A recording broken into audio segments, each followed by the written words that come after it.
Hi, I'm Brandy Phelps.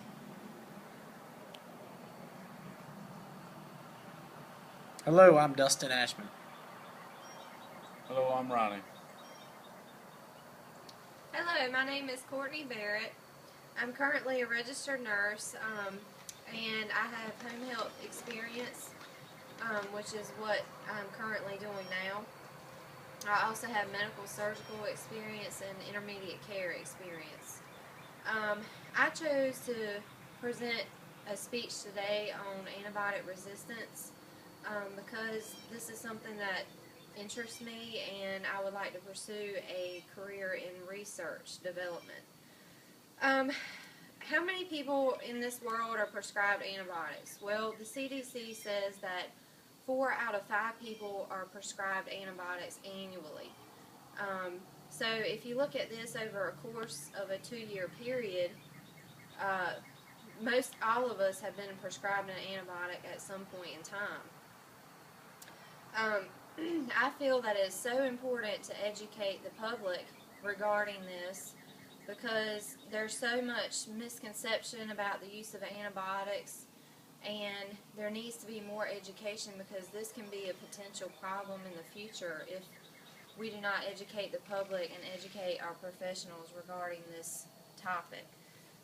Um, like I said, I'm a registered nurse. I'm currently pursuing my bachelor's degree in nursing, and I have critical care experience, and currently now I'm working with a home health company.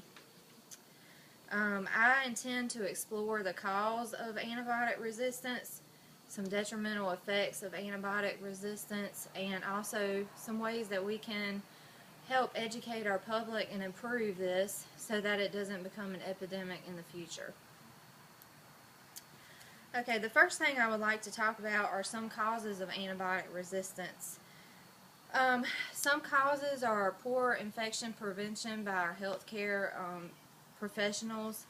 Also, prescribing antibiotics to homebound patients just because we want to keep them out of the hospital and save them the time and effort of going to the hospital to be investigated further as what is potentially causing their infection. And also, when a diagnosis is inconclusive. Some examples of these things are healthcare professionals are held to a standard where they are supposed to do certain procedures sterilely.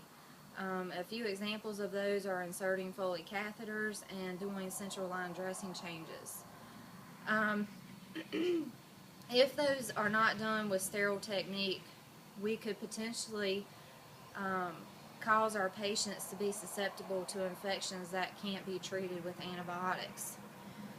Also, I see this on a regular basis. Our homebound patients that are completely bedbound that may have chronic Foley catheters, sometimes the physicians will just prescribe antibiotics to help minimize their symptoms. So that way they don't have to go to the hospital. It's just more of a headache for the caretakers sometimes. But this could be a potential problem because, they're prescribing antibiotics for something they're not sure, what may be causing the problem. Also, another example is we've all been to the doctor and the doctor has, checked our vitals and they come to determine that they can't find a diagnosis for what may be causing our sickness or illness.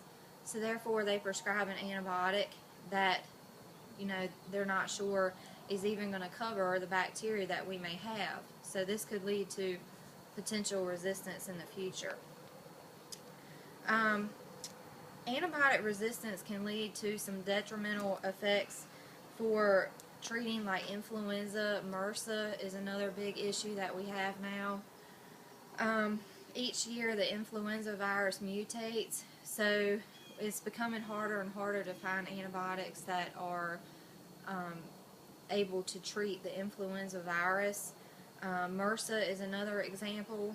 We're seeing this more often in the hospitals. It's commonly known as a hospital-acquired infection, which means that if you have a diagnosis of this, the insurance companies will no longer pay the hospital for the patient's stay, because the patient supposedly got this infection in the hospital. And MRSA can be very dangerous. It's often resistant to penicillins, amoxicillin, so it can be very hard to treat. So this poses the question of how do we educate professionals on ways to not prescribe antibiotics when they're not used or when they're not useful. One way is we need to recognize the signs and symptoms of infections. Some of those signs and symptoms are green, yellowish mucus, a fever, or redness or swelling of a wound. If you do not have those symptoms, more than likely whatever is causing your symptoms is viral and not an actual infection. So you possibly don't need antibiotics. Another way is, as I stated earlier, healthcare professionals need to make sure that they do things in a sterile manner when they're required. Teachers that teach nursing students, they need to make sure that their students are well prepared to go out into the workforce, and they are able to perform skills that require, you to be sterile in the right procedure. So in summary, I hope that all of us have gained knowledge of this.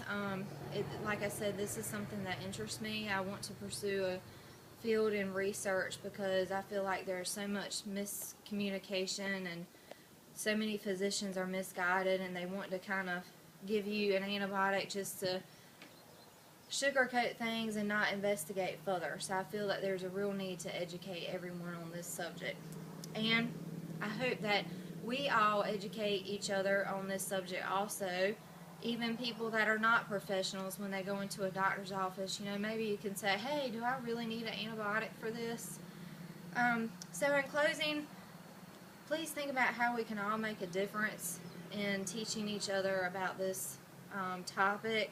And I like to leave with a quote, how wonderful that no one need to wait a single minute to change the world, and that's by Anne Frank. So I would like for you to think about that and just think about how you can change the world and make a difference and teach others about this topic.